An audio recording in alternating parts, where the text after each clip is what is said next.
Hey everyone, and welcome to the Sunny Go One Piece podcast. On this episode, we're going to get into episodes 532 through 534, which will cover manga chapters 612 through 615, and misunderstandings and chaos reign as the Ryugu Palace begins to suspect the Straw Hats of wrongdoing. So, synopsis. After a bit of confusion, Luffy and Shirahoshi begin to get to know each other while the rest of the Straw Hats are under threat of capture due to several misunderstandings. However, in the depths of the ocean, Hody and Vanderdecken form an alliance to take over the kingdom of Ryugu Palace from Neptune. So unlike the past few episodes, there are actually very few differences in this set. The two that I found are the flashback to Hody and the new Fishman pirates executing their plans, along with Hachi getting attacked. That actually takes place after Chopper and Sanji found Hachi wounded on the coast.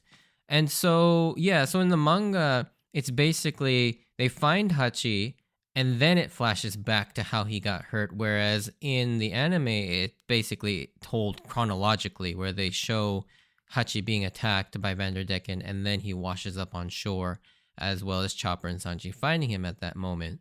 The other change is we get an extra added scene of Frankie in a taxi with Tom's brother.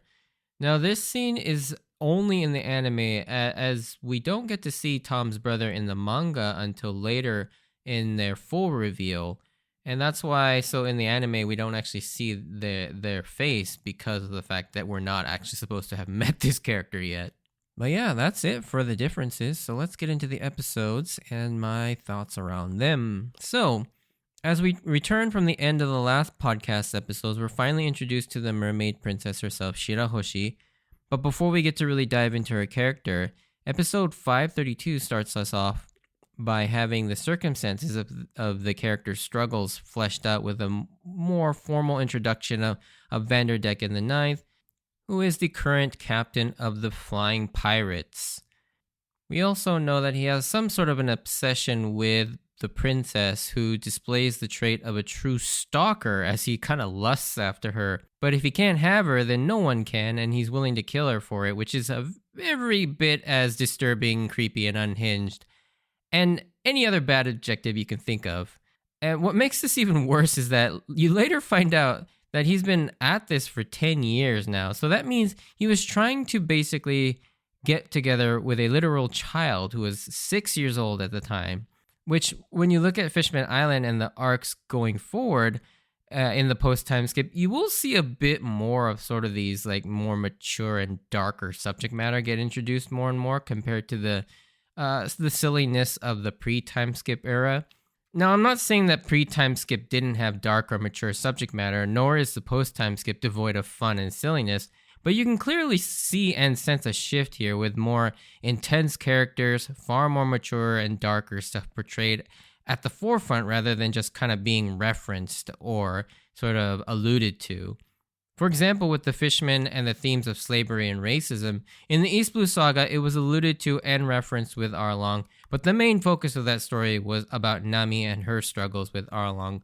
But here we see those things being the main themes and the subjects that the arc story is built upon, and we see direct representation of that, sometimes in pretty graphic ways.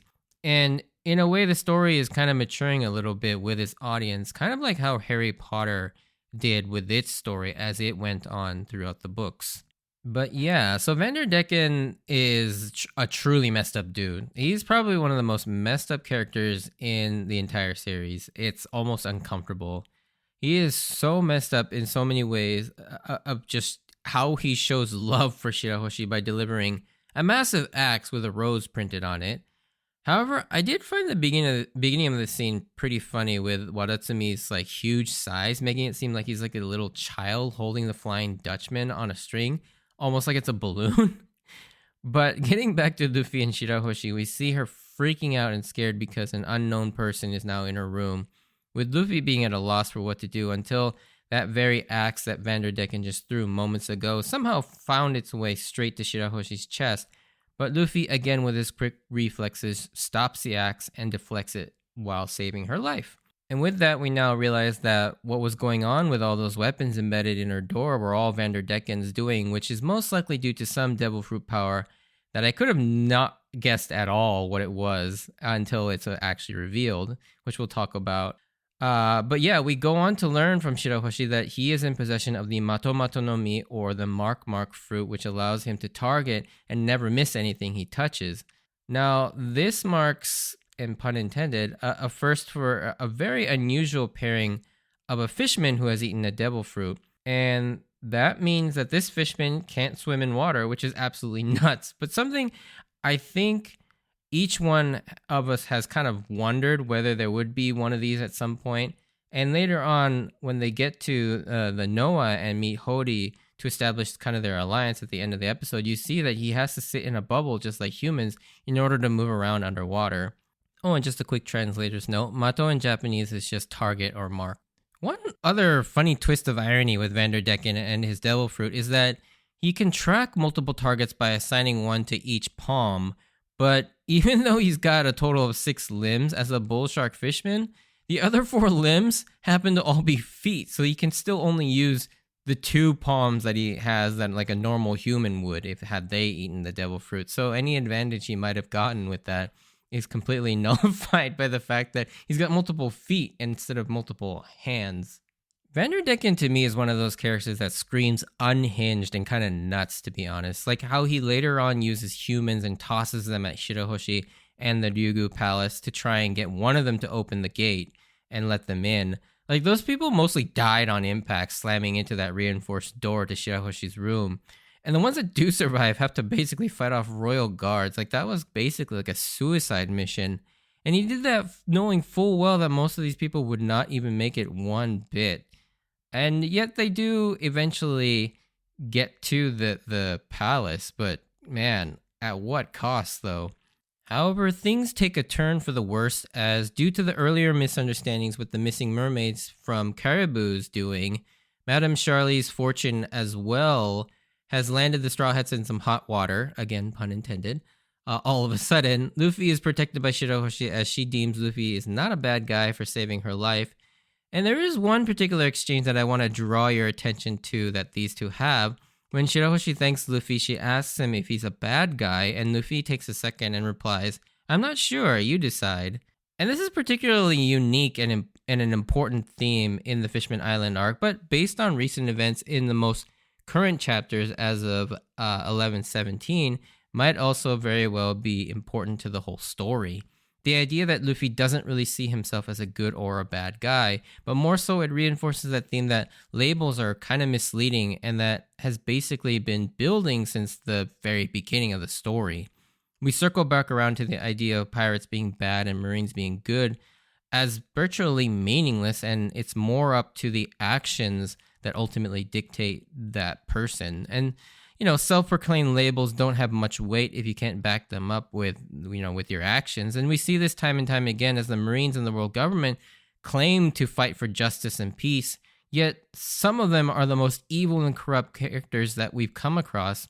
And later on, Luffy has one of my favorite and most iconic lines that perfectly describes Luffy's philosophy behind this that I can't wait to get into when we get to that moment towards the climax of this arc. But getting back to Shirahoshi, now this is a character that will become a very significant one as we get our next princess following in the footsteps of Vivi, but way bigger. However, like Vivi in her debut, she's also 16, but personality-wise, she's a lot closer to another pink-haired crybaby who was also 16 at the time of their debut, and that is Kobe. And in fact, there's a fun little reference to his initial meeting with Kobe from episode 1, where she starts crying because Luffy yelled at her, and Luffy, seeing that despite how insanely huge she is, she's a weakling and a crybaby, and tells her exactly what he said to Kobe, and that he doesn't like people that just straight to her face with a smile, of course, which makes me always laugh every time. He's like, "Kiraida," like it's like, I don't like you people, but you can see that as royalty and the fact that she has been, protected. She's figuratively and quite literally sheltered her entire life. However, she does have ambitions and dreams of adventuring, seeing the surface world as well as the sun and the greenery, but also just outside of her own kingdom. And again, like with Kobe and Shirahoshi, we see this sort of mirroring of the beginning of the pre-time skip era, kind of syncing up to the beginning of the post-time skip era, where we have these two very similar scenes with two very similar characters. And again, Luffy, being who he is, offers to help her fulfill that dream, kind of, again, similar to Kobe, by taking her out and protecting her while she's out and about. But the method he uses to sneak her out is so damn funny. I absolutely I love this. But anyways, we'll get to that in a bit. With the whole of Ryugu Kingdom on high alert for the Straw Hats, the remaining members in the castle are attempted to be apprehended, but there's a lot that I love about this sequence. First off, I love how, despite the fact that the three members that are present, being Nami, Usopp, and Brook, two of them, are notoriously known for freaking out and being scared of everything. But here, they aren't freaking out like they usually do. Instead, they're standing and fighting confidently, which just shows sort of the growth that they've kind of overcome over the last 2 years. Despite this, it's never lost on Oda the role that these two characters play in the crew, and that they're always meant to be the weakest members, and will often go back to the comedic scaredy cat roles when called for. But I do like that there are more and more moments where they do actually stand and fight and are not as scared as they used to be. Another thing I like about this moment is watching Neptune really think hard whether this is the right thing to do with the Straw Hats. And this is just kind of refreshing, because in so many stories you see the king just immediately jump to conclusions and antagonize the heroes, only to have them apologize later because of a misunderstanding. But I appreciate that Neptune is at least written with some critical thinking ability, which just adds to his likability, even if he does ultimately decide to attack.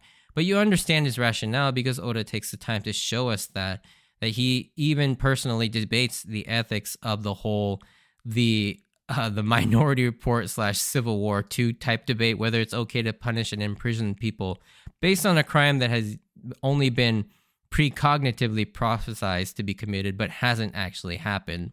And the last thing I love is, of course, Zoro's awesome entrance to deflect Neptune's attack. And the fact that he keeps calling Zoro Zori is just the cherry on top. The scene that follows is completely unhinged and funny, with them all not knowing what to do with the now captured king and his guards. Usopp is scolding Zoro for going too far and beating everyone up, although we learn that Zoro didn't even actually hurt Neptune, as he hilariously throws his back out as he was performing that attack. And Nami is trying to get info on where their treasure is located, while Brook is trying to cheer everyone up, including the prisoners, by playing music, while Usopp is desperately trying to keep everyone on task. And during all this, the princes, as in the three brothers, return to the palace. And this is probably the first time we've ever seen the Straw Hats actually act like pirates. Zoro answers the Dendemushi to essentially the water drawbridge and lists ransom demands in the most intimidating way possible. And the way he lists the remaining nakama for them to find and bring to them is also hilarious, referring to Robin as the gloomy woman, Frankie as a robot, Chopper as the raccoon, and Sanji as the erogappa, or the pervy kappa, referring to Sanji is just genius. This then cuts back to the Coral Hill, where Sanji is recuperating, and we see more scenes of the public opinion of the Straw Hats being kind of put into question by all sorts of people, whether it's villainizing them or them just being kind of confused, or some coming to their defense. And in this scene, we get a pretty understated reveal of a new technique for one of the Straw Hats as the royal guards attempt to get Chopper and Sanji. Chopper shows off a brand new transformation in the Kung Fu point, where he becomes this sort of short and stocky character that basically screams out like Bruce Lee with each attack. And many people in the fandom seem to dislike Kung Fu point, to the point where some people I've seen outright hate this transformation. And while I can see not liking it, I don't quite understand the hating it. But I do see where fans are coming from, because in a way, I agree with them in some aspects. The biggest complaint seems to stem not so much from the form itself, but rather, as you will see as the episodes go on, is kind of the over-reliance and overuse of Kung Fu point, and sort of the sidelining of all of his other forms, particularly Horn Point and Arm Point, have pretty much all but disappeared.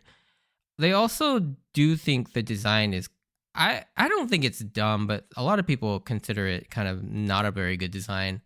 And I'm not entirely sure why Oda has focused so much on Kung Fu Point, whether there's a story reason or a real-world logistical reason. I think Horn Point is probably a pain in the ass to draw if he has to draw it too often. So that could be a real world explanation as to why it's not in the story as much. An in-story reason for why Kung Fu Point may be used often is probably the most versatile, as it does give Chopper sort of general combat boost rather than focusing on only one aspect. But I personally like seeing Chopper use his mind during fights and seeing him mix and match the points to get the best results based on the weaknesses that he discovers using Brain Point has always been fun. And Chopper's fights post time skip, if he ever gets any, are pretty one note, unfortunately. And the unfortunate thing with Chopper is he's definitely taken a far more of a support role, especially now that there are far more dedicated combatants in the crew. And it makes sense that the medic of the crew should not be on the front lines putting himself in danger. Like, it used to be necessary for Chopper to fight since it was literally just the 6 or 7 of them. But with the addition of Frankie and Brooke, 2 more capable fighters are there, as well as the power-ups Tsunami and Usopp, it's become far less necessary for Chopper to get in the thick of things. While it makes sense, I still miss the old Chopper fights and how he utilized his transformations. Back at the palace, Luffy wants to help Shirahoshi fulfill her dreams and in appreciation for feeding him, but his method for not drawing attention to her while out and about is incredibly Luffy and also just so bad yet so effective. We get one of my favorite animal sidekicks in all of One Piece to show off, and Megalo is so freaking hilarious anytime he's on screen. Between his anxious and bug-eyed expressions, you can't help but feel bad for the guy and also laugh at him. Like, Luffy's plan turns out to be to stuff the massive Shirahoshi inside Megalo and venture out in hiding. But first off, I don't understand how the physiology of Megalo works to allow this. Like, where do his organs go? He also looks to be in immense discomfort, which makes absolute sense considering he's got a giant-sized mermaid princess inside him. And this is such an absurd scene, but it's classic Oda, and it's so damn funny. I can't understate how funny I find Megalo struggling to hide Shirahoshi. Like, you look at his eyes, and they're constantly full of tears. And there's another funny and epic Megalo scene later on that is probably one of my absolute favorite moments from the series, as well as this arc, that I can't wait to talk about when we get there. But I love Megalo. Oh my god. And in the next episode, we get a scene that explains the new Fishman Pirates plan, but this scene serves a very specific purpose outside of showing us the brutality and unhinged nature of Vanderdecken, but it also serves a specific purpose in establishing one of the many central themes of this arc, about how hatred breeds not only more hatred, but more extreme versions of it for future generations. And we've already seen that Hody and his crew are even more vicious and unreasonable compared to even Arlong, who was himself already a very vicious and evil fishman. But even Arlong had his limits and he had values. He still worked with and negotiated with humans that he found useful, like Nezumi and Nami. He also never laid a hand on his own fish brethren and cared a lot for them. But Hody, you can tell, is just completely consumed by hatred. And you see this when even Hachi tries to talk sense into him, but ends up having Vanderdecken brutally attack him. And Hachi is thankfully saved and found by Chopper and Sanji later. And we'll explore more of this theme because it is an important through line for the arc and the villains of this arc. The idea that their hatred is not only misguided, but that this extremism is birthed by not having this hatred rooted in anything other than the simple idea of hatred and racism that's been passed down to them. Now, this may not make too much sense at this point, what I'm talking about, but we will learn a lot more about Hody and Arlong's relationship that makes this whole dynamic with Hody frankly sad and a pathetic story.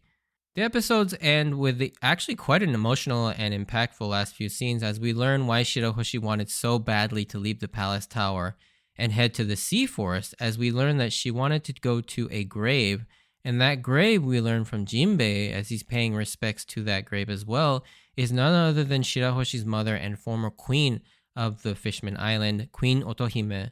And it's honestly really sad that because of Vanderdecken's disgusting plans, that it prevented Shirahoshi from ever visiting her mother's grave.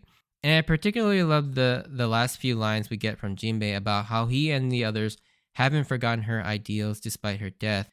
And personally, I'm very excited to get more into the seaweeds, pun intended again, of the main meat of the Fishman Island arc, where all the thematic threads really start to come together, and it all starts with Fisher Tiger and Queen Otohime.